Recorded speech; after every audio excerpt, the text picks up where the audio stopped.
Thank you very much for this very interesting conference. You're kind of really convincing me to change fields and move to urban planning and architecture. Today, I have the pleasure of chairing chairing this roundtable, except it's not very round.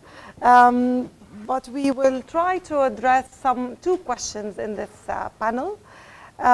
We will focus. I have with me some of the big organizations managing the refugee crisis, as well as some individuals such as Rabia and Karim who have, as individuals have done some initiatives that they will share with us today.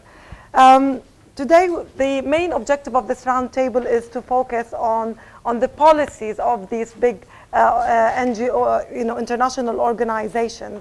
And the first question, we have two questions that we will ask around, and then we will take answer from each organization. And then we will have another question, and then we can start the discussion together. The first question we will address is the approach of these various institutions vis-a-vis refugee policies in Lebanon. So how did these organizations develop these policies? How did they change them over the past 5 years? And why did they change them? I shall start with my colleague on the right, Haneen Sayed from the World Bank. So could you, very brief, 2 minutes answer to this question, if possible. Good afternoon, everybody. My name is Haneen Sayed. I'm a program leader at the World Bank office here in Beirut. It's a regional office where we cover Lebanon, Jordan, Syria, Iran, and Iraq. And I say this because we actually are looking over and have programming related to the refugee crises, not just in Lebanon, but also in Jordan. In the case of Iraq, it's more about the internally displaced people, and then one day, possibly, inside Syria. I cover, among the portfolios I cover, I also cover the refugee response for the World Bank. So what has been the approach of the World Bank? So we're not a humanitarian agency, and I think you probably all know that. We are a development institution, and this very much defined how our approach to the conflict and to the refugee crisis. In fact, for the first 18 months of it, we were just watching. There wasn't much we could do. We didn't know what our role is. We couldn't know how to define it. But yet we all felt, especially the staff based in the office here, that this was something big and major, and we can't just sit and be sort of observant. So the first thing we actually, we did in 2013 was to seeing that things are really evolving very fast. This is now in 2013, was the second year of the very rapid increase of refugee influx into Lebanon. We did an assessment, an economic and social impact assessment called, in brief, the ESIA, to help the Lebanese government and Lebanon think about and quantify what's the impact of the Syrian conflict at large, not just the refugee presence, but also the refugee presence, on the Lebanese economy, on the Lebanese social sectors, on Lebanese infrastructure. And in doing this work, which maybe you have, some of you have seen it and it's available on our website, we were able to quantify the impact on the economy. So there's a famous $7.5 billion of economic loss on the country over a 3-year period from 2013 to 2015. There's the famous number of 170,000 additional Lebanese falling under the poverty line, and many more. For the upper poverty line, there's a number about, the unemployment rate doubling and informality increasing, and so on and so forth. There's a lot of numbers in that report. But I think it's more significant that what we were basically saying is that this is no more a humanitarian crisis.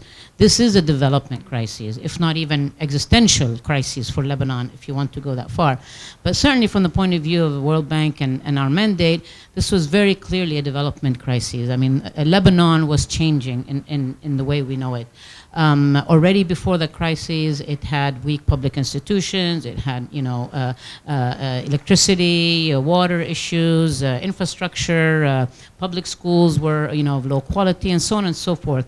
And then obviously things are exasperated, and we were able to sort of pay. So I think the first point is that we were, and this is where we are today, in terms of saying that this is not a humanitarian crisis, this is a development crisis. Now, I think this is now accepted, and in fact, most of the international conferences and events have been saying, let's look at this as a development approach. London conference, the famous London conference, February 3rd, was about moving into development. Of course, what does that mean? Development is a broad term, and so in practice, what we've been doing is been focusing our work on the impact of the Syrian conflict and the refugee influx on Lebanon. Leaving the other space for many of the other actors, which you'll hear from today, in terms of direct delivery to refugees. Though much of our programming at this point is integrated. I mean, when you support public schools now, it's a matter of supporting everybody who's there, the Syrian child as well as the Lebanese. Yet we have some specific programming which is really focused on the impact of the refugees on Lebanon. For example, the National Poverty Targeting Program, a program of social assistance, which we had launched in 2011 with the government as a safety net for poor Lebanese families. It was just getting off the ground, and we're basically able to scale it up because we've seen that the impact on poverty of Lebanese has also increased, as well as trying to build on the social cohesion, trying to address the tension that exists at the community level between the two communities as a result of a subject that was raised earlier, sort of where is aid going and who's getting aid and who makes a decision on aid. So let me just stop at that and... Okay. Filippo? Good afternoon. Do you want to introduce yourself, yes. Filippo? My name is Filippo. I'm the head of program for the Norwegian Refugee Council, based here in Beirut, covering Lebanon. As Norwegian Refugee Council, we cover basically the entire country. So we have offices in 3 areas of the country, in the north, in the Bekaa, and in the south, and we cover from Beirut also the areas of Beirut, Mount Lebanon. How did you approach the refugee policies, but the problem or the crisis of the high numbers of refugees coming here in Lebanon has been always from a needs-based and from a right-based approach. Norwegian Refugee Council was already present here during the war in 2006, and so somehow we had already a knowledge of the country and of the social networks and about the camps, of course Palestinian camps, and we were present with some what we call core competencies, but technical capacity, let's say, is in countries when the refugees start to come. And so with those technical capacities, we conducted assessments around the countries to see what was the best way to respond to the needs of the refugees, considering also the communities where they were going to be displaced and the networks or the reasons why they were choosing certain neighborhoods or certain communities in country. So we came out with an approach which allows us to rehabilitate unfinished building in everywhere, in in peri-urban and urban areas outside of Beirut. So to agree with the landowners the level of rehabilitation that we want to do for the house, so to agree on the bill of quantity with the landowners to rehabilitate the house, and in exchange to give 12 months of occupancy free of charge for the refugees. This is something that came out before in the presentation. Refugees are paying an average of $200 per month of rent, which is a huge burden on the livelihoods and on the household economy of the refugees, and most of the time are living in substandard buildings without proper ventilation, toilets. I mean, we saw photos before, but a neighborhood here in Beirut, but outside, in villages, in other areas of the country is more or less the same. So this approach allows refugees to live in appropriate or up to standards building, and to live in a year, I mean, with a certain security of tenure, by not paying rent and by having a sort of normal life, you know, for the family and also for their kids. From there, we moved into an integrated approach, and so these services have been integrated with the others the Norwegian Refugee Council provides. So education, protection, wash, all of them came together in order to provide an holistic and integrated approach to the multiple needs of refugees. Okay, it's in Bergby from UN Habitat. Yeah. So Synne Bergby from Program Planning Advisor in UN Habitat. Sorry for a difficult name. So just to take briefly, I mean, it's a bit luxurious because quite many of the speakers has already mentioned some of the programs that UN Habitat is working on. We were present in the country from 2006, and as was briefly mentioned earlier today, what we did back then is that we established regional technical offices under unions and municipalities. So strengthening the technical capacities of unions and municipalities with a team of engineers, architects, surveyors, etc., to help the municipalities as well as the residents to do assessments of buildings and infrastructure, etc., and then obviously respond by upgrading projects. When the Syrian crisis started, we were a bit late into responding, and I think we were also kind of caught of that kind of perception that the refugees were only living in tents and in the more rural areas.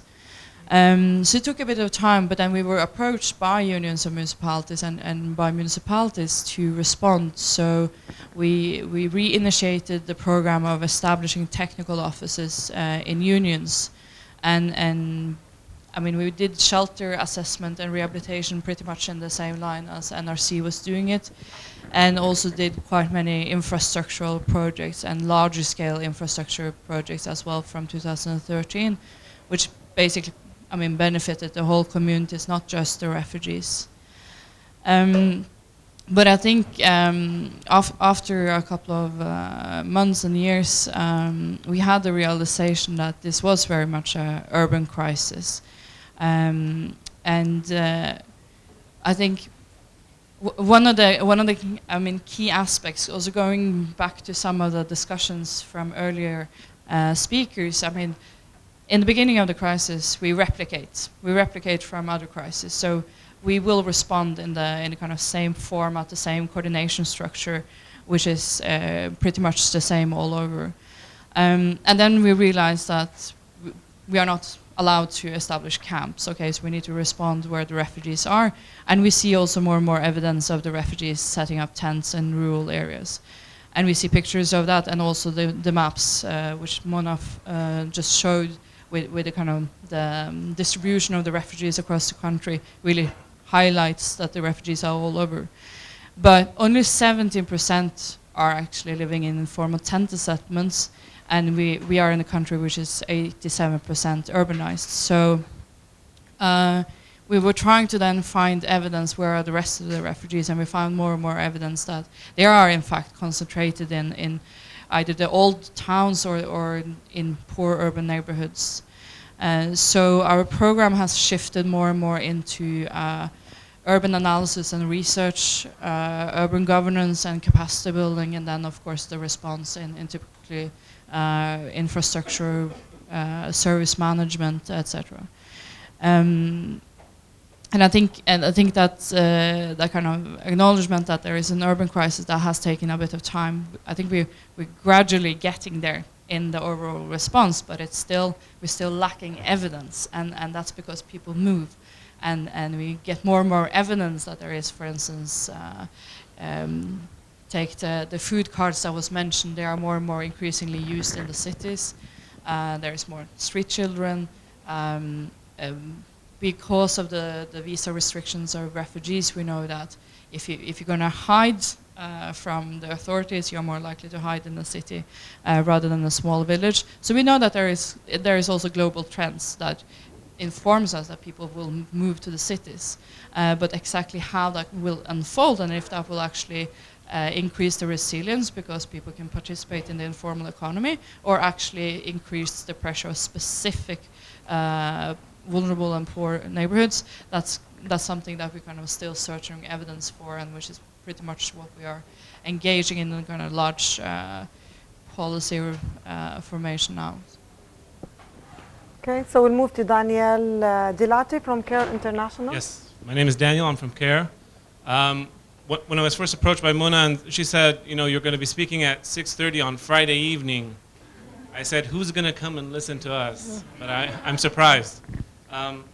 So if it's okay, I'll join a bit the two questions. So how it evolved and where it's going, just to save time. So we as well at CARE International, we were late to come into Lebanon. We came in August 2013.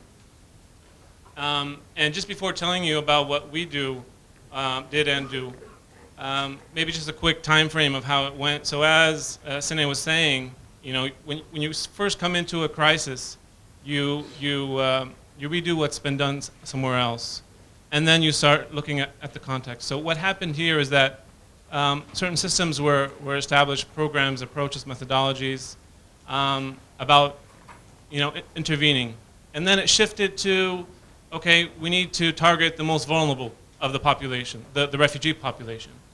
And then trends started coming up about social cohesion because, you know, with all this money and all this assistance going to just the refugees, the host communities and the municipalities were not feeling so okay with that. And then it shifted to a bit more to social stability. So how do we support host and refugee populations towards social stability, so stability in where they live. And I see that now going further into more resilience or longer term development. So it's kind of taking that cycle. For CARE International, we came in at a time where social cohesion was first being whispered. So when you come in late, you have the added advantage of learning very quickly of where to head in. So we started very quickly with doing just basic assistance, NFIs, unconditional cash to Syrian refugees. We then immediately started working on infrastructure projects in municipalities across the north, Shuf and Saida. And these projects were according to the needs identified in the field, high priorities for both host and refugees. So this is water projects, sewage. These were high priorities for municipalities. And those are the things we targeted and worked on, and still to this day. Last year, we started a third phase, which is looking at this urban scenario. Because we started to see a trend where refugees were falling further down the cycle. They couldn't afford higher rent, so they had to go where lower rent was, which is slum areas and these urban areas. And we started to develop this methodology, which we call the neighborhood approach, where we look at the slum areas in these urban cities. And we try to target them by zone, where we assess everyone in these zones, both hosts and refugees. And we help them with household, shelter and wash. We do building renovations, minor building renovations, and the neighborhood within it. So if there's any project the neighborhood needs. And this is all done through local communities that were already established before or we help establish.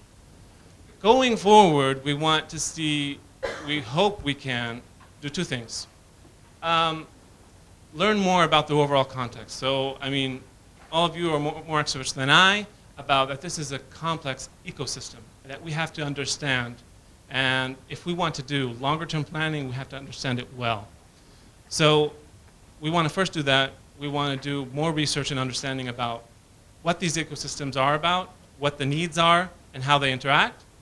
And then the second is how that relays into longer term development through, could be governance, longer term development projects, through partnerships, which is key. Thank you. Okay. Well, I'll welcome Rita Abu Jawdi from Ministry of Social Affairs. Hello everyone, my name is Rita Abu Jawdi. I'm here to represent the Lebanon Host Community Support Project, which is a project that is, it's a partnership project between the Ministry of Social Affairs and the United Nations Development programs. The main objective of this project is to first of all support the municipalities that are most vulnerable and that are hosting the largest number of displaced Syrian. All our projects are being identified through the Maps of Risks and Resources, also known as the MRR, which is currently led by the Ministry of Social Affairs and its field teams. MRR is a participatory research method wherein which all the key people in the municipality are discussing their needs and are able to identify their priorities. The result of the MRR is a municipal action plan, a multi-sectorial municipal action plan, wherein which all the priorities, as I have mentioned, are being identified so that all our projects are being implemented accordingly. For LHSP, we work in seven main sectors, which are namely the municipal infrastructure, education, health, environment, agriculture, livelihood, and social stability. We coordinate closely with a number of local institutions and entities. For example, the PHCCs, the municipalities, as I have said, the SDCs, and many other municipalities, entities. For now, for the first phase, we have been intervening in short-term projects so that we help the municipalities respond to the needs that are being posed on them due to the Syrian crisis. For the next phase, we are shifting more towards medium to long-term projects under the national policies. So that's in a nutshell what we are currently doing. Okay, thank you. I shall move now to Yara. Nasser Yassin, I guess, is not with us, and Yara Murad.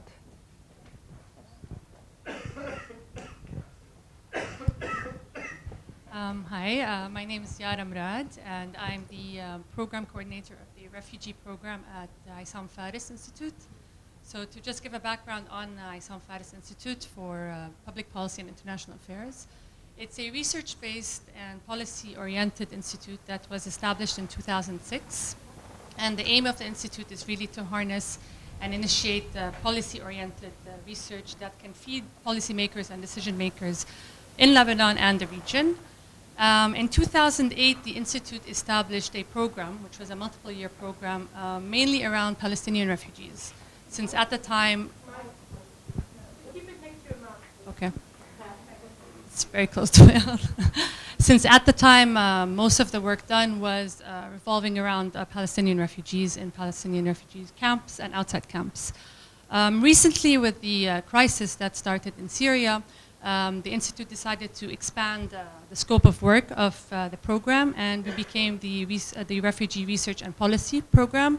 And our work is not just on Palestinian refugees, obviously on Syrian refugees, Iraqis, among others as well. The way we work is that we establish collaborations with different institutes, amongst which are NGOs, some are UN agencies, and some governmental entities. One of our collaborations is with UN Habitat, and Sin spoke about some of the projects that are happening. We had a collaboration with them on the shelter policy in Lebanon. At the time of the project, it was clear that the government was not willing to establish camps, clearly. And so our project looked into certain recommendations that can be given in order to improve the shelter policies that are available, if there were any at the time. And we presented certain recommendations with a report that was published and will be distributed soon. Our collaboration with UN Habitat continued on another project with very high importance, and it mainly works around municipalities and the type of coordination that municipalities and local authorities have with the humanitarian actors that are providing aid. And the aim of the study is really to look into what kind of mechanisms of collaboration are happening between these humanitarian actors and the municipalities across Lebanon. And the project now will concentrate on two areas, possibly to be expanded further. And alongside this work, we have a study with the University of Birmingham in the UK, which is also looking into increasing the legitimacy of municipalities. Because given this void or this vacuum, let's say, of concrete policies right now in Lebanon regarding maybe how to deal with the Syrian refugees. There's a lot of need to look into the municipalities who are really the frontliners in terms of interaction with the refugees in their area. And this project is really looking into the effect of service delivery and how well municipalities can deliver certain services, along with the social stability that's established in these areas. A lot of other work is being done. We have close collaborations with the Lebanese-Palestinian Dialogue Committee, and our work with them is around Palestinian refugees, and now more importantly maybe Palestinian refugees that are coming from Syria, a population that's a stateless population that's being exposed to maybe a remigration now, like they're sort of considered double refugees. And we're trying to concentrate our work with them to try to inform the policymakers of what better actions they can take regarding issues related to Palestinian refugees coming from Syria. To just speak briefly about a big project that we're planning to launch soon. Also maybe in the context of a lack of policy regarding access to basic services for refugees. We are launching a project that's going to investigate the establishment, if we want to call them informal institutions, by the refugees who are trying to access certain services. So services we're referring to are services such as electricity, basic education, tertiary healthcare. What kind of mechanism or processes are the refugees following to sort of access these services? And that work would not be only limited to Syrian refugees, it would be also involving Palestinian refugees, Lebanese poor, and possibly Bedouins living in the areas that we're targeting. So this is just a brief description. If you want to go in more detail, I can. Thank you. We'll move to... Karim. Okay, so Karim Najjar, who will be presenting, is the only one who's been giving an exception to give a presentation of the work that you've been doing in the camps. Yeah, thank you. My name is Karim Najjar. I'm an architect, and I think it's best to present through work that's been done, and it's going to take not longer than the others, like 4 minutes.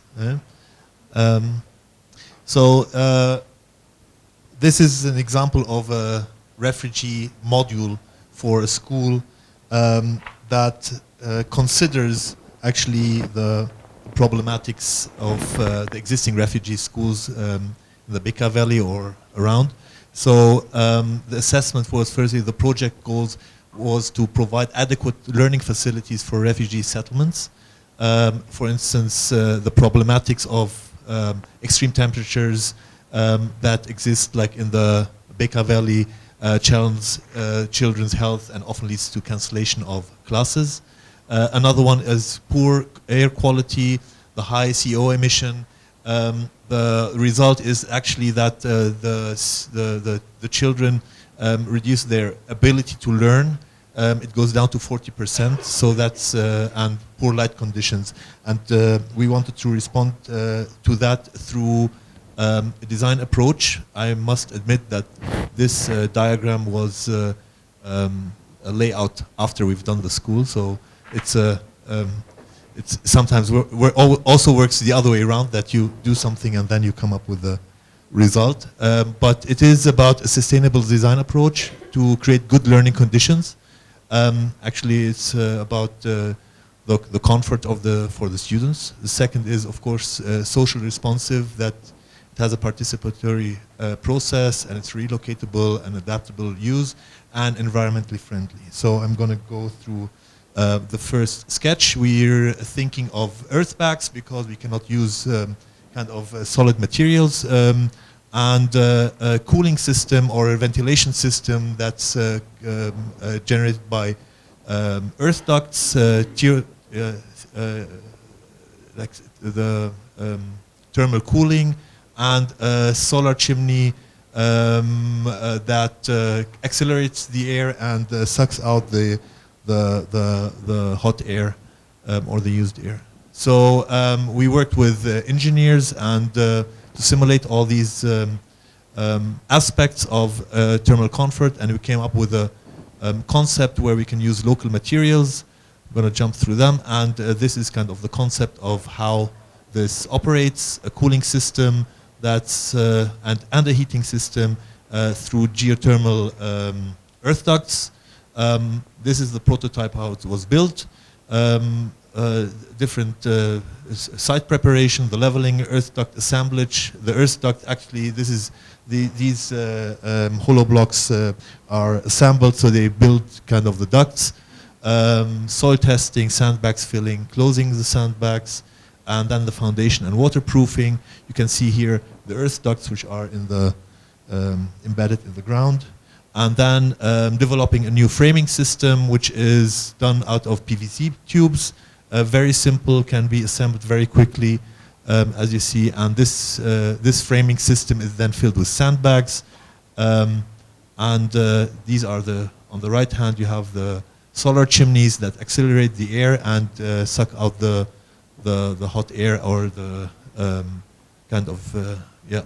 And then using the local materials to insulate the whole system, the roof and the walls, and using kind of plaster, or also the materials on the ground to plaster the school or the walls.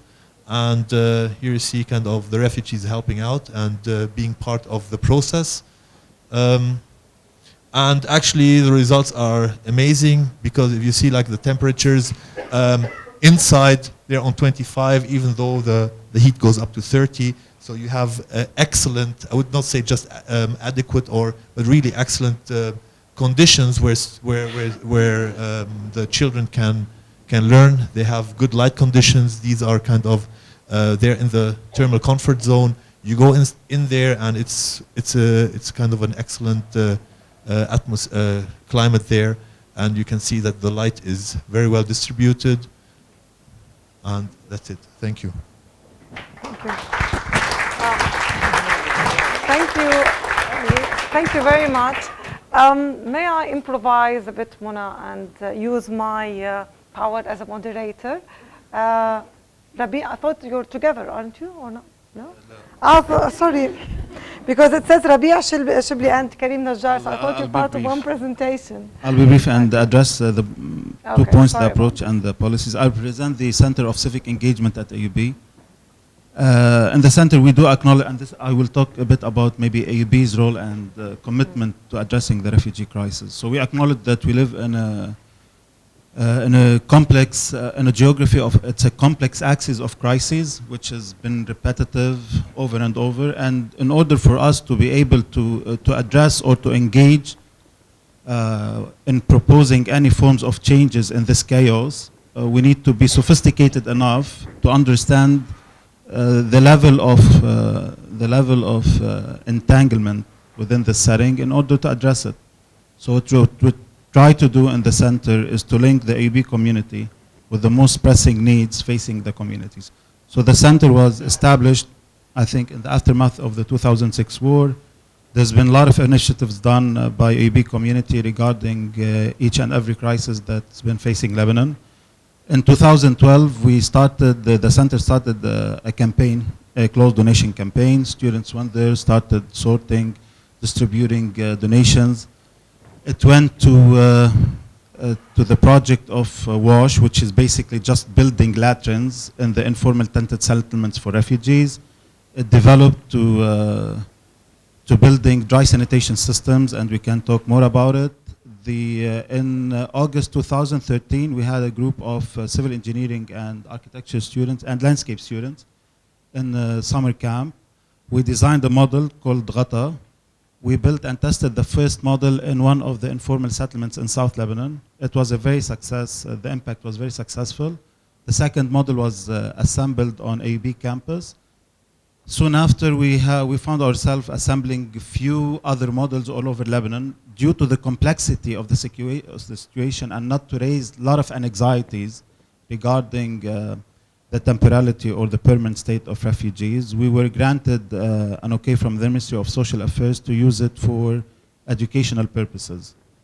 We built a strategic partnership with a local NGO in Lebanon, and till now we have been able to build 7 schools in Bekaa, and we have almost between 3,500 and 4,000 refugee students in those schools. But going back into how is this crisis changing the infrastructure at AUB?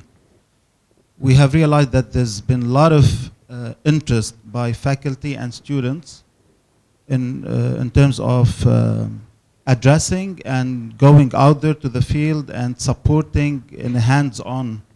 They want to do something to help. This interest has been, now we have at least in every faculty 2 or 3 classes, professors and students developing projects and ending up with implementation strategies or hands-on projects done in the field. In the winter course, we designed also a course called Relief, Reconstruction and Recovery. It's been cross-listed across all faculties, also stressing on the Syrian refugees crisis. And now there's discussions of upgrading all of these experiences to having kind of, I don't know if it's an extended workshop or a diploma or a certificate, because again, as you know, the closest school that study our problems by remote sensing is in the UK. We don't have a single school in the Middle East, in the MENA region, which looks into crisis management, linking theory into practice in meaningful and substantial end products. Thank you very much, Rabia. So from the various contributions, it seems that we see a combination of humanitarian versus development, and a trend now to move more into developmental activities. The question that comes first to mind is the role of policy making and the policy, the policy makers. Sorry, is it possible to get, and here it's up to everyone to make a contribution if you wish, on your relationship with policymakers? What kind of debate and dialogue or compromises or tensions or cooperations that you're currently, undertaking with them in your various fields? And, I'm not going to pick on everyone, so feel free to contribute. Yes? Thank you. As the World Bank, obviously, I'm sure you have lots of discussions. Yeah. Thank you, Maha, and colleagues for the very interesting interventions. So let me answer this, what our relationship with policymakers and what the role is, and also talk about new aid architecture. One of the things that this Syrian crisis has shown us as development actors is that the way these crises are funded cannot continue the way they were in the past. Again, typically, a humanitarian refugee crisis happens, humanitarian institutions come in, and then the sort of grant funding is provided through various pledging events that are done internationally, what have you. And, aid actors come in, primarily with in-kind support, very little of it of cash. So, two things coming out of this. One of the things that is now being accepted more internationally is the increased use of cash assistance in these crises. It's much more flexible, it's much more efficient, could be, that is, if implemented well and the like and transparent, but it could be much more effective in terms of allowing the refugee or displaced person to decide, or any person to decide what their needs are. So that's been one thing, and we've been working on this and advocating this. But more globally, we know that grant funding, which is what humanitarian aid is limited, internationally. And today we have this crisis in the region. We're in the 5th year, and then there's going to be for sure another humanitarian conflict somewhere else around the world. And donors, where the funds are, same pot of funds, same pot of donors who are going to be funding the Syrian conflict will go somewhere else. So over the years, this has been declining. Now, London was a bit exceptional because it actually almost doubled what was last year pledged under humanitarian, but that's because we and others pushed for the development approach and for a multi-year funding, not just 1 year, one-off. This is the other limitation of humanitarian funding. It's 1 year. So whether it be CARE or anybody who relies on that, they only know for sure that maximum they have maybe 1 year of funding. They don't know what happens, and usually 1 year is even a luxury. So we've been working with the donors, with the international players to push this thing of multi-year planning, of course, on the government side, but then multi-year funding. And also the way that aid is delivered. And one of the important things to keep in mind that you know, Lebanon and Jordan, heavily impacted countries, these are middle-income countries. And so the crises coming to middle-income countries is kind of unique. It's different from when sort of crises are happening in other more sort of poorer countries, in Africa or Haiti or something, where being low-income countries, they are eligible for a lot more grant financing, including from the international institutions. Lebanon and Jordan, being middle-income countries, are not by and large eligible for what international institutions like the World Bank can offer. Essentially, they're only eligible for loans. And we don't want that these countries be borrowing, if you want to use a kind of a crass term that's been used, borrowing for refugees. This is not a conflict of their making. This is not a situation of their making. They should not be indebting the next generation for that. The global world, the conflict should be, the impact of it should be funded by grants and the like. But as I said, the grant financing is limited for middle-income countries. So we've been pushing this, and there is going to be a break internationally, a change in this in terms of providing highly concessional financing to Jordan and Lebanon to help finance this conflict. So policymakers are obviously key in this, and we are from the beginning have been working with the policymakers. Lebanon, of course, presents a particular challenge because you know the political situation here better than we do. Sometimes you have a cabinet meet, sometimes you don't, parliament hardly meeting, no president, what have you. So this makes it very challenging to try to put them in the driving seat, which is what really should be all about. And especially as we move into a more medium-term development type of approach, knowing that the refugees are, even if the war in Syria stops tomorrow, they're not going home anytime soon. It will take a bit of time. So obviously then you need to use government institutions. I mean, certainly with, international NGOs and UN partners and the like, these are going to continue to play a role, but ultimately you're going to need the state to come in to help with this really massive issue. So this has been our big approach, is to work with the policymakers through a lot of capacity building, through also a lot of pushing. Most of the time we kind of push them, to meet, to organize, to be coherent with each other, because we know many ministries don't talk to each other. It's a challenge, but I think it's the only way going forward in this crisis. Thank you. Okay. Anyone would like to? Okay. Maybe just briefly build on that. I mean, in the last presentations as well, I think going back to the kind of what kind of perceptions that exist and how things are coordinated was something that we kind of agreed not go into coordination, because that's a big discussion.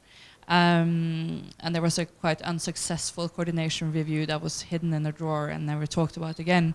So I'm not going to go into that too much, but what is important is that, I mean, the whole humanitarian response is then divided in different sectors, and each one of the sectors are actually co-led by ministries, and some of them actually several ministries.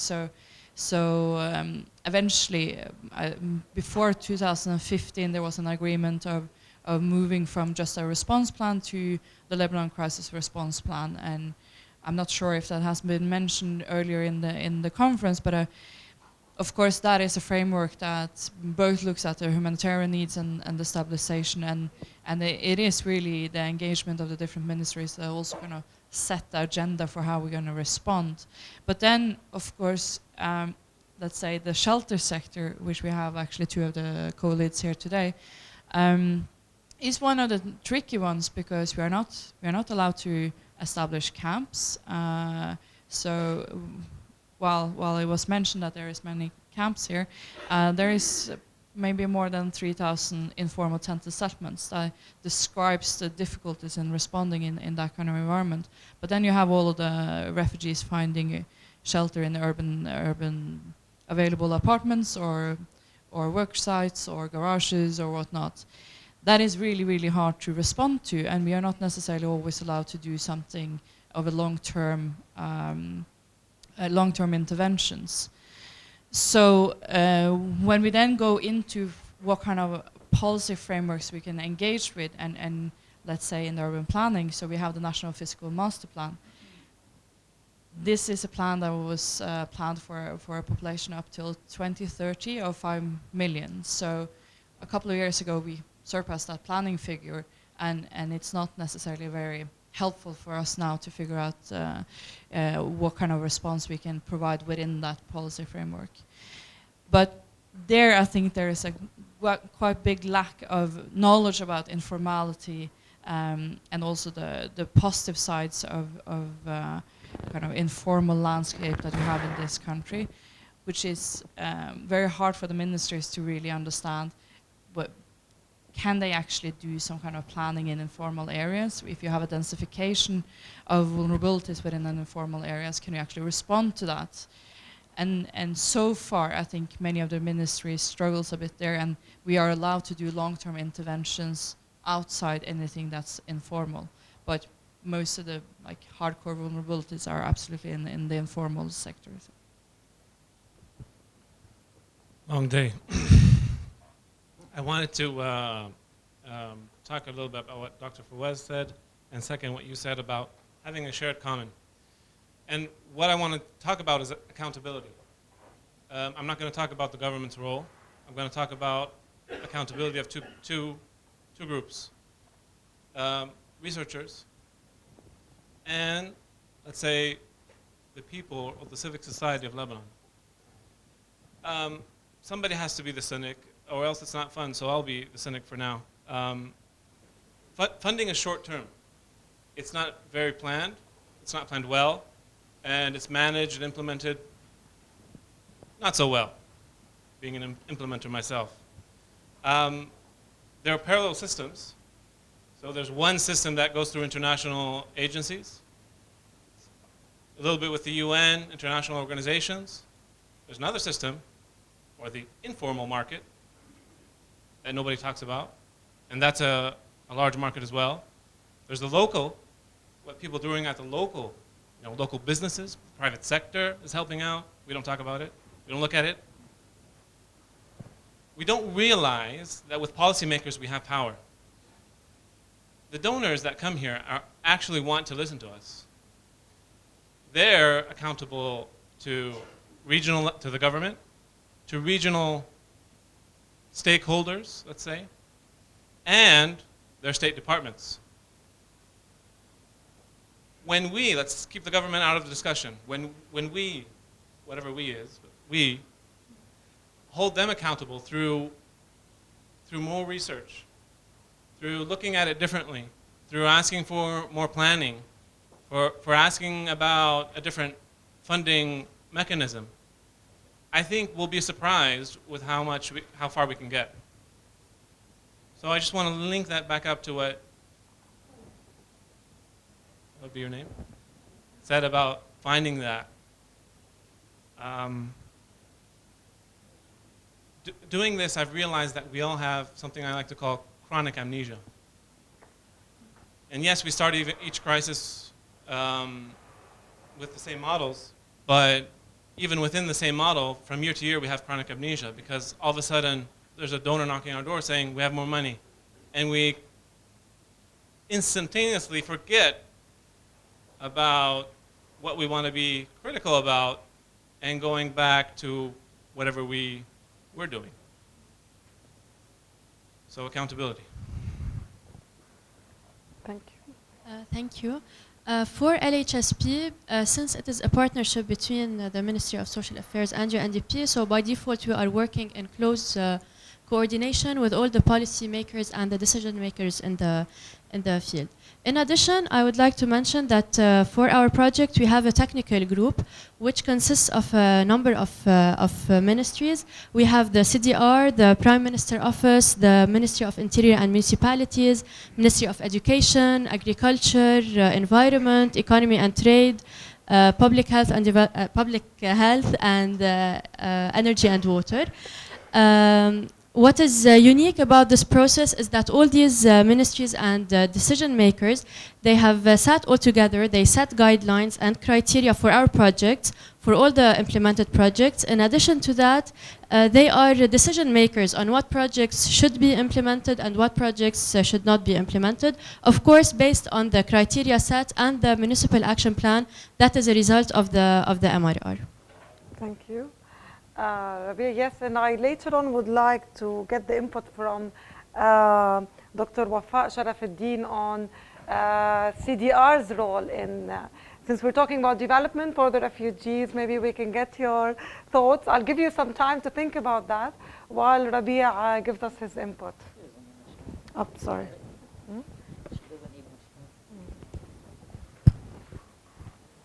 The problem with negotiating with policymakers is who are the policymakers and who are the decision makers. In every project, there's no lack of money. There's a lot of money now. And it might be a problem because a lot of institutions or infrastructures cannot absorb the amount of money which will be flooding from Europe. Because you have very extremely weak national response plan when it comes to the refugee crisis. And I'll be very brief about it. So if you look, you have international agencies. In their amendment, they need to work with a local partner, which is a central government. In our case, Lebanon, everyone knows that. You are under a state of, it's contained paralysis. We have the notion of a hologram central government, yet all of the international NGOs still regard them, because it's part of their amendment. They have to deal with this hologram central government, whereby the crisis is a decentral one. And this is this condition has been ongoing in Lebanon for like decades. But now, because of the severity of this, the gravity of this crisis, it's becoming so much exposed. But yet it's still ongoing. So when you go out there to talk with, and it's like it's a one-man show on every level, on international NGOs, their embassies, and then on the other side, when you come to the Lebanon, on our ministries, on our even local municipality level. So you have these international agencies working with this hologram central government, whereby the crisis is a decentral. What's being proposed now and what's being put on the table of discussion, let's support municipalities. You have 1,108 municipalities, more than 85% do not have even, they cannot hire an employee in the municipality. So they are extremely inefficient because they lack the technical and financial resources. So you need to have an intermediate level, which is on a decentral level. And this needs to be very well thought of. You need to be as sophisticated as the problem is complicated. So whether it's on a muhafaza level, cluster of municipalities, or unions of municipalities, to go on repeating the same mistakes, coming with these national response plan. If you read the draft of the national response plan, I would never invest money in it. Like, you can see the flows, it's there. They will tell you, give me masalan $60 million to be spent in this ministry with this end result. What's the process? What's the process? Do you think that, and we know them, like we know them by names, we know them by amendment, are they capable of investing and bringing this change into these settings, which are very much polarized? So there definitely need to be dealt with on a decentral level, but definitely not on a municipal level.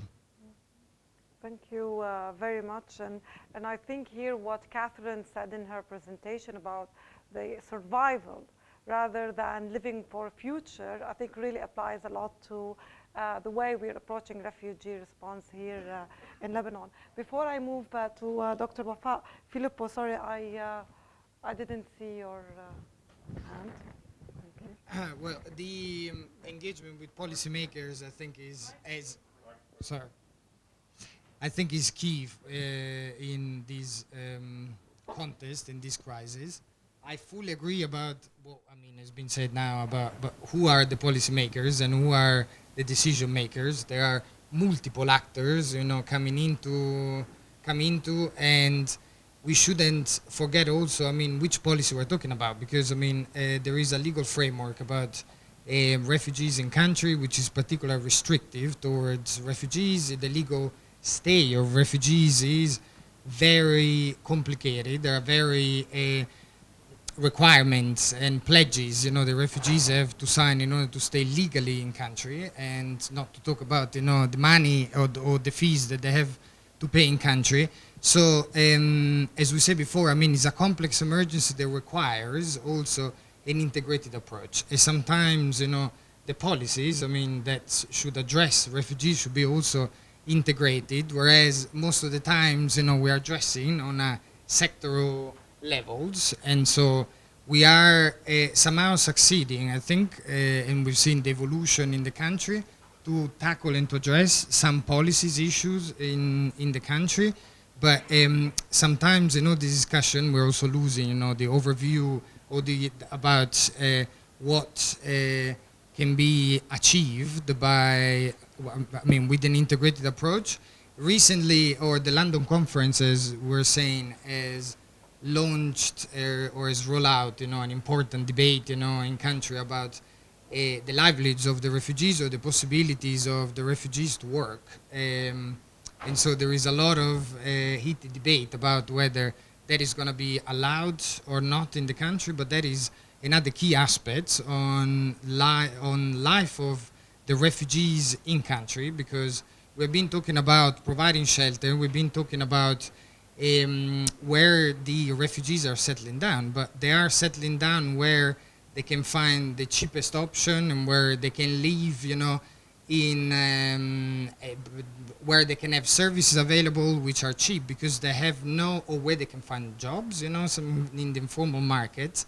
So having the possibility of working in country, definitely in a you know, protected way or in a legal way, would allow them, you know, also to make different kind of choices, and for, you know, other agencies working around, you know, to intervene in a different way. Okay, thank you, Filippo. I'll move to Dr. Wafa, and then I'll open the floor to some dialogue.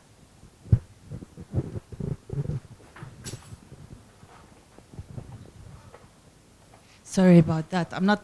I don't mean to put you on the spot, but having you here, we cannot not give you the floor. Thank you. No, I mean, as has been said by Haneen, because the CDR is also we're not working on emergency. I mean, humanitarian. And we have no duties and quick response to the service and to public services. But we should, our mandate is on developmental and longer term intervention. But as it has been said, now we could not consider the impact of the Syrian crisis on Lebanon as a to be looked at as quick, how to respond in quick interventions or on any type of only from humanitarian side. It's a developmental conflict. The impact is huge on all infrastructure, on the land use, also on the losses of opportunities, losses of land, losses of agriculture area, losses of stuff in the housing sector, in the all economic sector. Then what CDR in his role of looking for financing for big infrastructure project, we try to push after the starting from 2014. And with the work with donors to accelerate the financing for main infrastructure project. Then because we had really due work in that sector. And Lebanon has lost a lot of opportunities on investing in his and improving his infrastructure. We have in terms of electricity and water, we have due work to be done for the main public sector, need to be done in terms of infrastructure and other also sector. Then what we had been able to secure during 2014 and 2015, something like $1.3 billion in loans, soft loans for the infrastructure project in many sectors. But this part of those projects were prepared many years before, and now I think we need also to go forward in this portfolio to, as it has been said, and to not lose the opportunity from the conference of London, and then to continue trying to secure what we need to do in all front in Lebanon, and to get if possible grants and soft loan to try to implement. This is a hope, because due to the conflict in the political conflict in Lebanon, and if you want to implement a project, normal project, it takes a lot of time, more than and lot of negotiation on the ground because of the political conflict.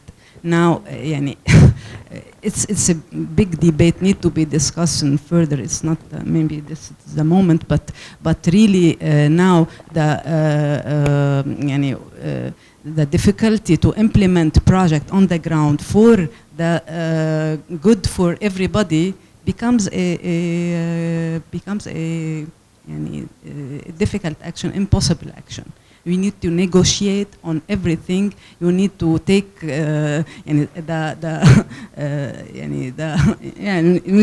negotiate in all front to be able to implement a project, which is normally you should not. You're questioning why I'm doing all this to implement something. It's good for everybody. Thank you very much. I shall open the floor for questions and comments. Okay, so we have one here, and shall we start from Dr. Okay, I'm going to wake the white elephant in the room and ask about the politics of all of this process of donating in absence of the government or in presence of a weak government with no policy.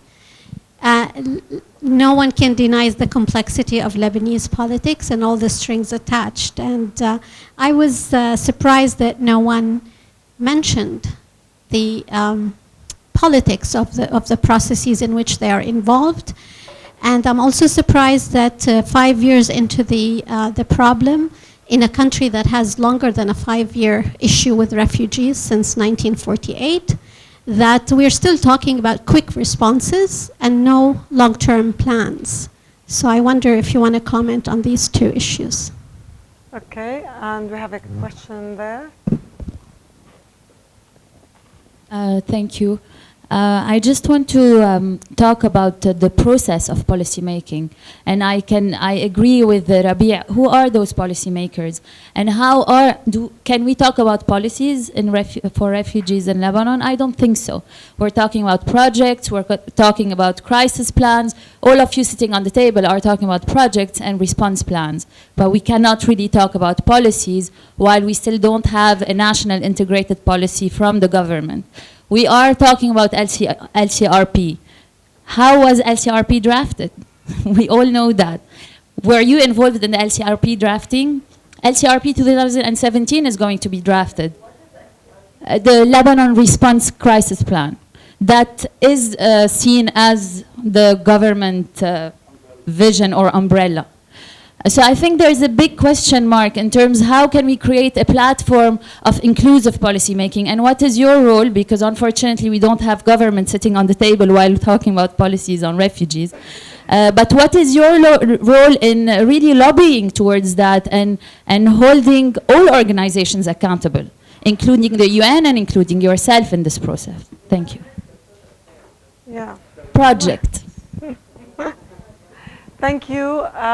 Any response? Anyone would like to answer these? Okay, Rabia. Can we have the mic for Rabia? So.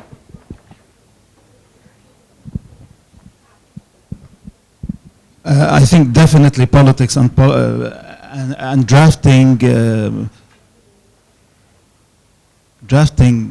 rational response plans for the crisis is a must. Else you would be spending all the fund that you're coming with going out with the minimal impact that you could have reached if you had a rigorous action or response plan. So are we able to acknowledge the decentralized nature of the crisis, and are we strong enough to acknowledge also the role of the decentral governments in terms of the response plan? Now CDR, even if you come up with the most brilliant projects, you're still functioning on a very heavy central level. You cannot, even if you cannot even working in the central model, you won't be able to adhere to the complexities and the hidden agendas in the remote villages in the south or the north or Bekaa. You need to bring people who are really able to think on a local grassroots level and to be able to conceptualize strategic response projects, then connected back to a central government whose role would be to mediate with international agencies, not international agencies. International agencies are implementing partners with the, let's say, if now it's a crisis hitting Europe, is there a common foreign affairs strategy for EU? So your central government becomes a mediator between your decentral problems and the people who will fund your strategic interventions. If you don't reach towards that level, you will be spending money on very shallow projects. Yeah, and definitely you won't be able to address developmental issues. Like in the most simple, quick impact relief projects, the results are very simplistic. So why are we going to developmental plans and projects? I know I'm a moderator, but you've given me really a difficult task because I have to talk. But I'm going to try to limit as much as I can my intervention. But I totally agree with what you're saying. I think the issue with donors now really is supporting the hegemony of the government to do the response that they would like, even if it doesn't really maximize the development or the relief, etc. Like take education, for example. The government has put lots of restrictions to be the only provider of education, you know, maybe the main, but maybe the only, and while providing really very low quality of education, and you know, hardly any learning is happening in these classrooms. And the donors, when you talk to them, like, can you break this hegemony and invest in private sector? You know, they would say no, because we don't want to affect our relationship with the government. So in many ways, the donors and the international organizations are part of, you know, unfortunately, this very poor response. Mona, please, the floor to you. You had a question, right? Yes. Okay. Okay.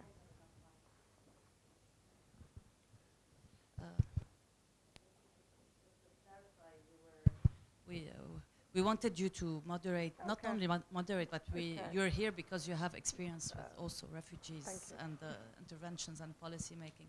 Now, I just wanted to maybe respond to Rabia and maybe open up the conversation and link it to what we discussed more yesterday in relation to decentralization, centralization, the role of regional and municipal governments. And while I totally agree with you that we need to bring back more central regional coordination, I also feel that this is not something we can do immediately, and this is a very urgent issue, I mean, we can wish for this, but we cannot really implement it, given the urgency of the refugee crisis. So at the conclusion of the roundtable yesterday on regional planning challenges, what seemed to be suggested by the people around the table is to focus instead on what Muna Fawaz talked about earlier as well, more strategic interventions that could make local impact, that very small impact, and that given the complexity of the situation that Wafa talked about, and that you all are doing things that are not related to each other. I'm not sure how many of you know about each other's work. So many people are doing things, but they're all not coordinated, and they won't be coordinated because there's nobody out there who will do this coordination job. There never was. It's not a new problem that we have, and there won't be. And when I hear Rita Abu Jawdi talk about the Ministry of Social Affairs as if it's such a superb thing, I cannot help but roll my eyes. I mean, we know that it's not a superb thing, or else we won't be inviting you here to talk about the refugee crisis. There's an attempt to do something at the Ministry of Social Affairs, but it's so limited in its impact on the ground. You're trying to coordinate what was never coordinated. I mean, I'm not putting you on the spot. You're just here to represent the project itself.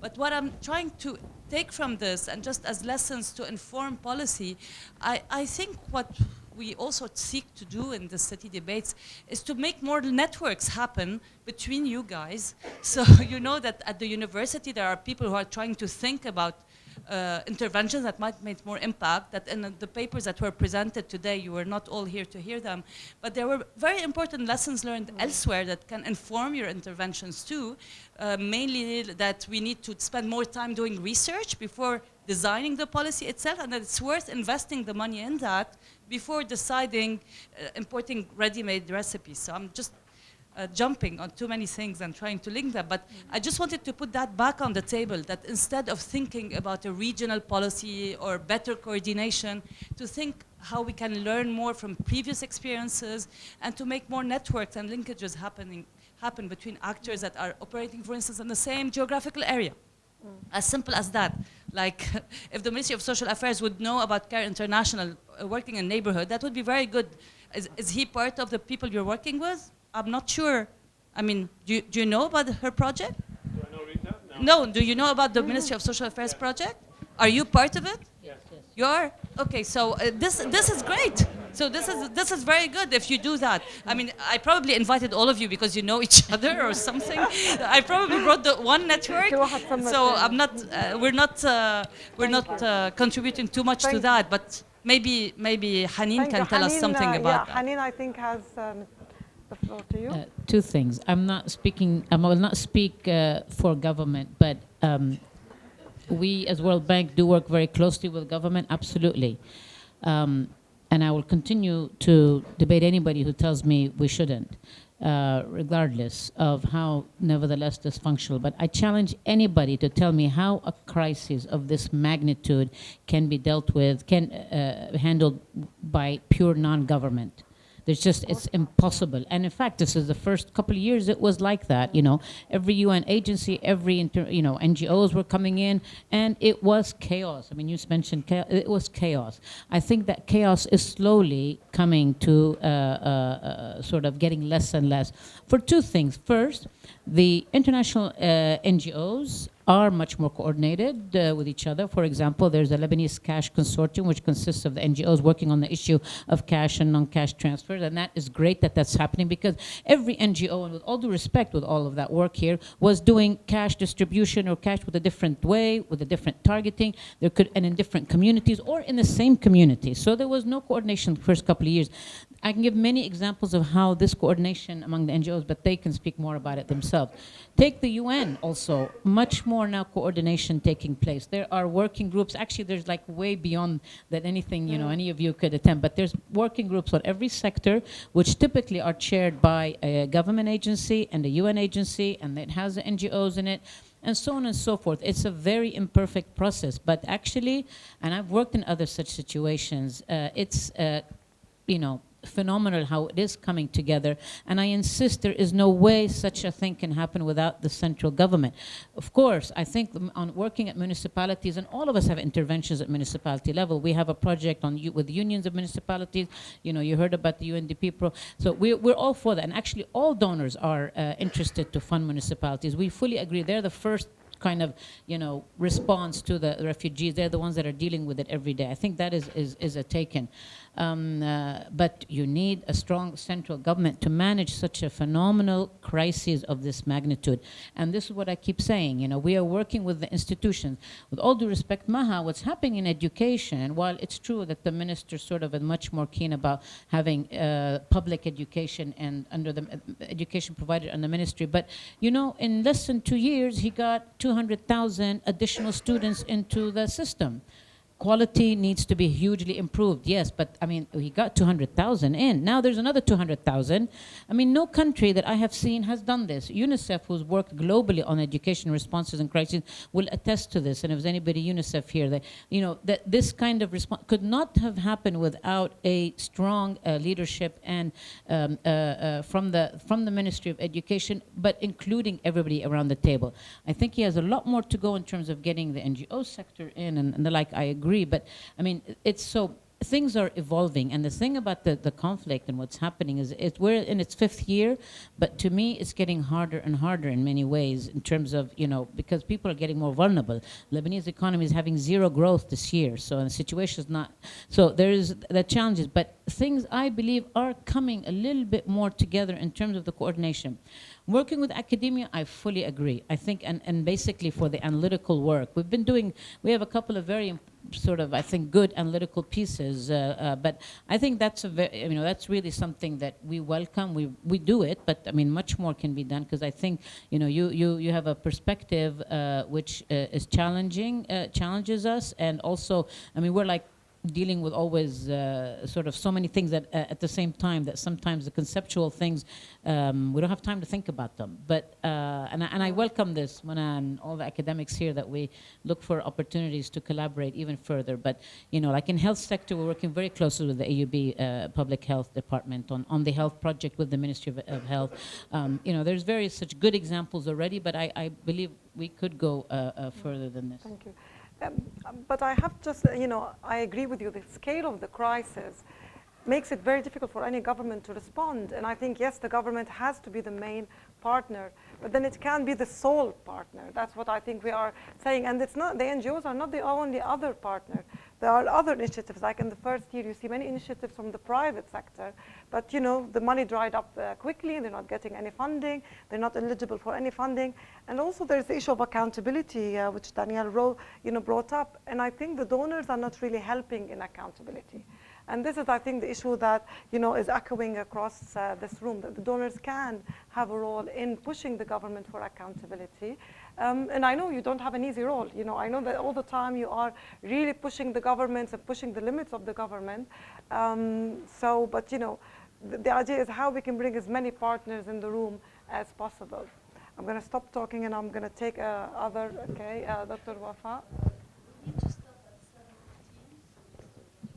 7:15, okay. The only comment I want to make that just if you can bring up in your, our case in Lebanon, the problem is not the presence of the government will take all the action and to be on the front. In the contrary, what has been improved during this last 2 years is the coordination mechanism by sector, with all from government representative and from the NGOs, from the all donor. Like there are now platform for all intervention related to water and wastewater sector, and this platform is then everybody is coming to monthly and to see what we are doing and then there another coordination mechanism for the education sector, as it was mentioned. Then there are a lot of improvement, but the presence of government representatives is very important in this to find.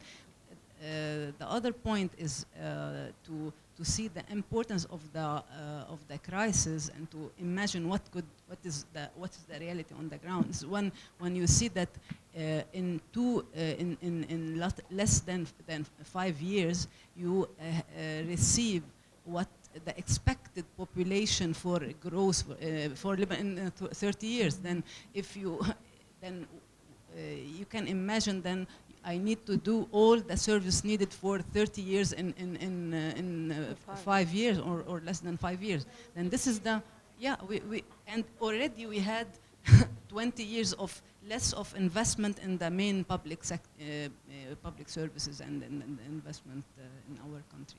Then this is the big issue. challenge, Plus all the conflict on the ground with many from different political entity and the non-functional of the non-functional government as it should be. Then yeah, thank you. Okay, we have one comment here.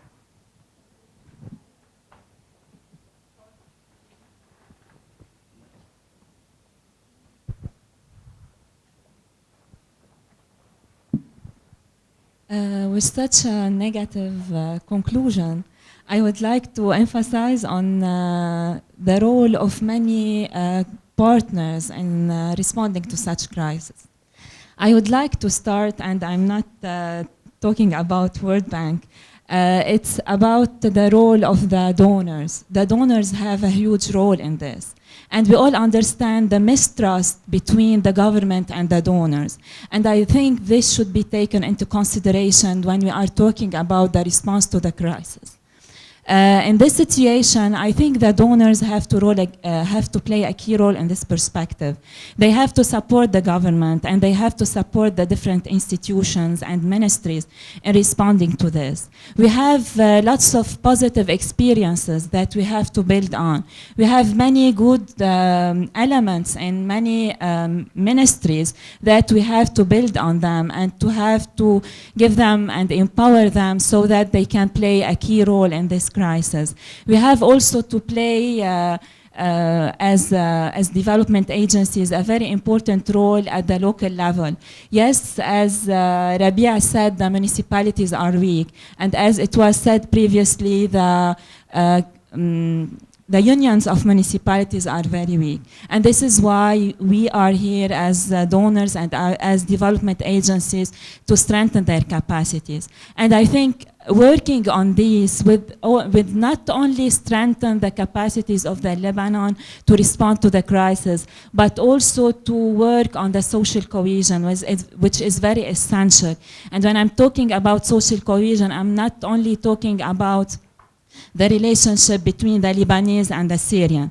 I'm also talking about the relationship between Lebanese. We all know that there's a huge conflict that have been embedded since a long time, and this is increasing, and the crisis is increasing this. So working on the social cohesion and the social stabilities among the different parties is essential.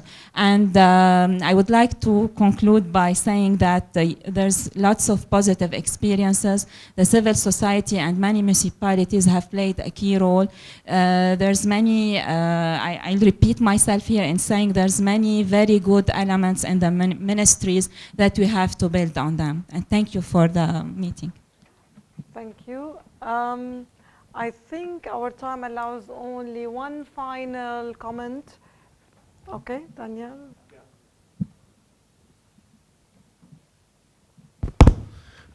I want to quickly just touch back on the first question about politics and giving money in the presence of a weak government. I would just quickly say that we work directly sometimes with municipalities, so that's one way to get around it. And why are we still talking about responses when we have been in, we've been here before, refugees since '48. I would say that planning is a culture, 60 years, yeah. Planning is a culture, strategic planning is a culture, and I don't think it's part of our culture in Lebanon. I don't know if you agree. It's just not there. And then add on to that, not planning, this term I like to use is chronic amnesia syndrome. So combine those together, we're still doing response, yes. And I don't agree with putting so much responsibility on the donors or on the government. I like to say that we can do more. In a lot of the things in the last two days, I didn't hear a lot about advocacy and advocating. So what have we done to advocate? What have we done to, yes, what have we done to say that for the first 3 years of the crisis, most of the programs have been done through international agencies, and the government was not able to, wasn't playing a large role. Where were the local NGOs? And why weren't local NGOs going to donors and say, hey, why are you giving money to international NGOs when we're here and we're capable? So it's advocating and saying that we're here. It's taking control of this. I think it's fair to say that none of us thought it would go on this long, or would be this big, or would become the largest crisis since World War II. It is the largest crisis since World War II. So to be fair with ourselves and setting, fair expectations. Thanks. Sorry, I'm going to have to stop here because I'm going to give the final word to Filippo, and then we will conclude the session. I'd like to close down with positive remarks, but I'm afraid I'm not going to be positive. No, I would like to say that somehow this crisis is also bigger than the region. So we shouldn't forget, how this crisis is affecting, the neighboring, Europe and Turkey, and what is happening there in terms of politics. I mean, I'm Italian, as you can hear, and well, we are famous, for what is happening in Italy and for not managing well, people coming into our country. So what I'm trying to say is Europe is closing down, the borders are closed, you see in the news everywhere, the people trying to enter are stuck between Greece and Macedonia. And that decisions taken by certain governments in Europe is also affecting by the leverage that certain donors can have here in country, because here we're talking about a lot of narrative and a lot of propaganda going around in Europe is whether refugees should go to Europe or should remain here in the region. So somehow we need to take also that debate into consideration when we're talking about what is happening here in Lebanon. Thank you very much. I guess it's a big crisis, a big challenge. I guess it will benefit us to all be as cooperative and to have the humility as well to learn from this experience, from these lessons. And I hope next time we meet in another conference, there will be more cooperation, more accountability, and more positiveness. Thank you. Thank you.